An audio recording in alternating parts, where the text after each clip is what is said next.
Gunung Moriyama ada sebuah kuil tua yang hampir terlupakan. Seorang biksu muda bernama Daishi sedang membersihkan gudang kuil ketika ia menemukan sebuah teko tua berkarat. Saat disentuh, teko itu menghangat seolah masih menyimpan air panas. Karena penasaran, Daishi menuangkan air dari teko tersebut. Namun bukan air yang keluar, melainkan awan uap yang membentuk wajah rubah tersenyum. Daishi terkejut. Dari balik uap terdengar suara lembut. "Terima kasih telah membebaskanku, manusia muda." Ternyata teko itu adalah tempat tinggal Tsukimaru, roh rubah ajaib yang telah terperangkap selama 300 tahun oleh kutukan. Ia dulunya pelindung desa tetapi dikhianati dan disegel dalam teko oleh manusia serakah. Tsukimaru berterima kasih pada Daishi dan menawarkan satu permintaan sebagai balas jasa. Daishi menolak meminta kekayaan atau kekuatan. "Kalau begitu," kata Tsukimaru, "izinkan aku tinggal bersamamu sementara. Aku ingin melihat dunia yang telah berubah."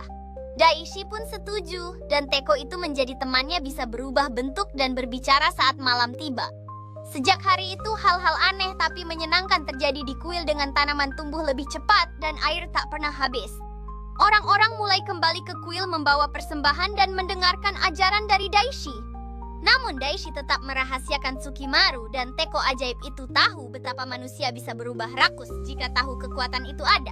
Tapi kabar tentang keajaiban kuil mulai menyebar ke kota, sampai akhirnya didengar oleh seorang saudagar kaya yang haus kekuasaan.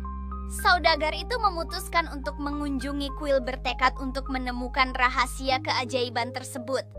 Saudagar itu bernama Genbei datang ke kuil dengan hadiah besar dan senyum palsu.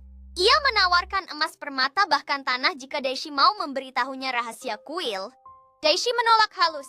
Tapi Genbei menyelinap malam hari dan melihat Daishi berbicara dengan teko yang mengeluarkan cahaya dan suara. Ia menyusun rencana untuk mencuri teko ajaib itu. Malam berikutnya Genbei menyusup ke kuil dan membawa teko itu pergi diam-diam. Namun ia tidak tahu bahwa teko itu tidak bisa digunakan oleh orang berhati serakah. Ketika Genbei mencoba untuk memanfaatkan teko itu, ia dikejutkan oleh suara yang menggema di sekelilingnya. Saat Genbei mencoba menyuruh teko mengabulkan keinginannya, Tsukimaru muncul dari uap dan berkata, "Kau tak punya hak memanggilku. Hatimu penuh keserakahan." Tiba-tiba Genbei tak bisa bergerak.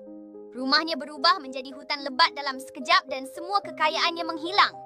Ia tersesat di tengah kabut dan tidak ada yang pernah melihatnya lagi. Tsukimaru kembali ke kuil, kembali ke Daishi. "Aku semakin yakin hanya hati yang murni yang boleh menyentuh keajaiban."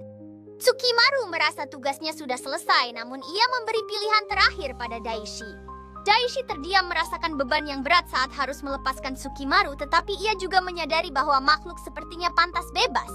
"Kau bebas, Tsukimaru. Dunia ini lebih baik denganmu di luar teko."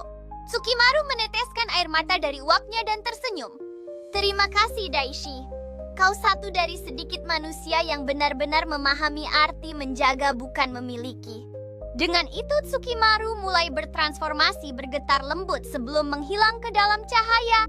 Daishi kembali hidup sendiri di kuil, tapi tak pernah merasa kesepian.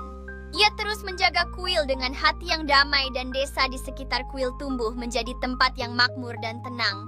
Teko tua itu masih disimpan di altar kuil, tidak lagi ajaib tapi penuh kenangan.